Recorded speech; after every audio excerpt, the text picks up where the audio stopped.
What's going on, America? This is Kevin from Kevin's Corner, where I try to make sense out of nonsense. And did y'all see yesterday? Presidente showed up at Daytona 500. Now, today is President's Day, so I think this might be the first time I ever gave a president a shout out on his day. I think President Trump earned it. So, happy President's Day, President Trump. Now, getting back to his grand entrance yesterday at the Daytona 500. President Trump came in and rocked the casbah yesterday. Rock the casbah, rock the casbah. Came in and rocked the casbah yesterday. Now, how did he do it? I bet you're wondering. Because other presidents have been to the Daytona 500, but he had to do it in a grandiose way. He comes in, first of all, flying in on Air Force One.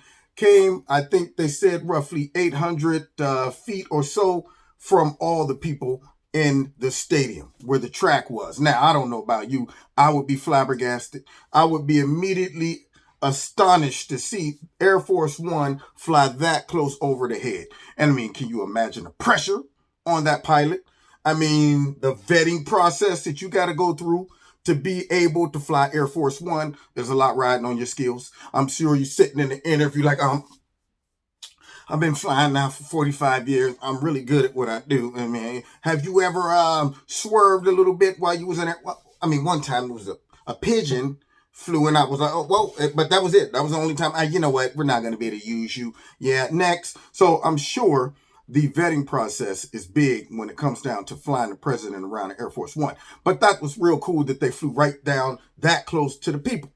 And then he gets, I guess, in the Beast, which is the limo, and they come into the track, and he gets up and he says, gentlemen, start your engines. Now, of course, if you are a race car driver, when is the last time you had the president of the United States give you the gentlemen, start your engines? That would be like if I was a track runner and President Trump comes out there, all right, on your mark. I'm like, is that President Trump about to give us the get set, go? So he gives them that, and then has the nerve to jump in the Beast and take a lap. Now, I know if you watch NASCAR, there's always the car that kind of leads all of them around and then gets out the way and they all take off running, Well, President Trump was the one that did that. And I know he's driving Secret Service crazy. I know they probably like, Mr. President, we can't predict the track and all of this. What if it slurred off the road and then everybody gets hurt? We don't want that. Don't worry about it. I'm here with people who love me.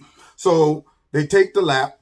And then, of course, everybody else, continues. Now, the race was postponed, unfortunately, because of rain. But it was interesting to see the response of the funky, nasty, dirty, liberal media. Some people had a problem with President Trump, the fact that he was just catering towards those just mid-Americans that love their hot dogs and their popcorn and their beer. Race car, NASCAR drivers, I guess they think they're all like Ricky Bobby off of Talladega Nights, I mean, personally, I love Ricky Bobby because this is America, greatest country on the planet. So, I guess they think they're all like that. And that's why they're always going to lose, because everything that America represents, middle America, like natural, just regular people that love the country. We love our football, our basketball, baseball, racing, boxing. We like our big cars that make unnecessary noise, just noise for nothing. You pull up to the stop sign looking at somebody on the side of you and you just rev your engine just because you can, singing a made-up song. I'm here to make noise, unnecessary noise. Yeah, just making noise for nothing. Yeah, we love our Harleys. Loud for nothing. We love those things. And it seems that the Democrats have just lost their love for those things.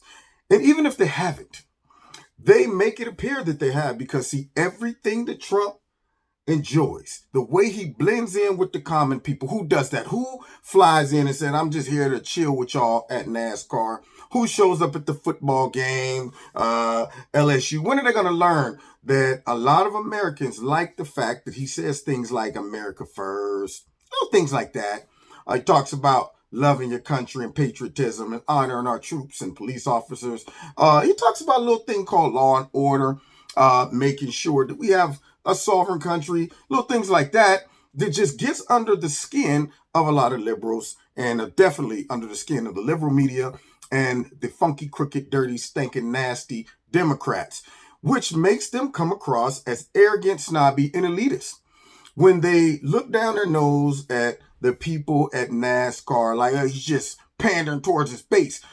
Did you ever wonder why Trump is able to relate to hardworking Americans even though he's a billionaire? Because he walks amongst the hardworking laborers.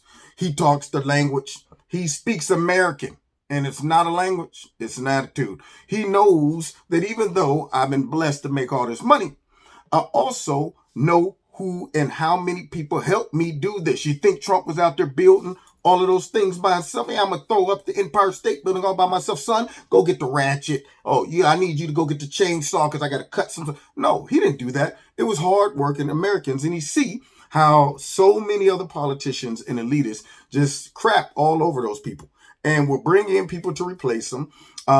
Just not even pay attention to how their lives are impacted, long as they get their pockets laced and long as they make their money through public office, which is a shame. See, Trump made his billions working his own business and having to tiptoe around all those elitists who just write laws and, all right, then we're going to make your life harder with all these stupid regulations and this, you got to pay for this, you got to pay for that. So Trump speaks to the heart of hardworking Americans, and the Dems and the liberal media just don't get it. So when they start talking about Trump shows up there and he's wasting money and taxpayers' dollars, all these popcorn eating, hot dog loving, beer drinking, NASCAR people, he's just pandering towards his base.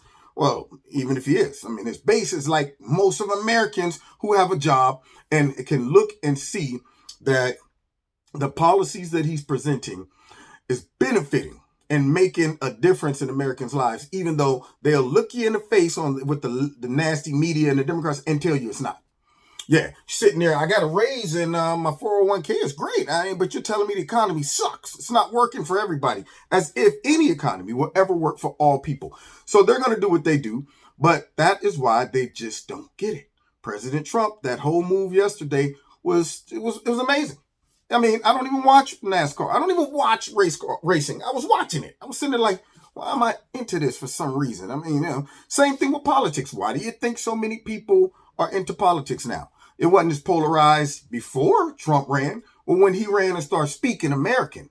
It woke up a lot of people, and we started saying American was a dead language. It was a dead language like Latin. Now, we speak American again in this country. We're proud. We're not told by speaking American, you're white nationalists and a racist and a misogynist. No, we're just common American folks that like our values. We like our policies that benefit us Americans, and then let the blessings overflow to everybody else, okay? But start with the home team, all right? So kudos to President Trump and his little visit to NASCAR. I enjoyed it. Of course, after he bounced, I turned it off. Click. I don't even know. I found out later they ain't even run the race. But anyway, nonetheless, he did make it exciting for that few minutes that I watched. All right, God bless y'all. Hope to see you guys on my live show. Wednesday, 7:30 in Kevin's Corner on YouTube, Facebook, and on my radio blog talk show. Don't forget to check out Extreme Tees, my sponsor. If you like something, put Kevin in the promo code. You get a 20% discount. And make sure you're still subscribed. Make sure that your notifications are set for all.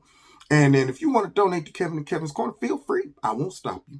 There's a link down below to do that as well. Cash App and PayPal. So other than that, we'll see y'all next time in Kevin's Corner. God bless.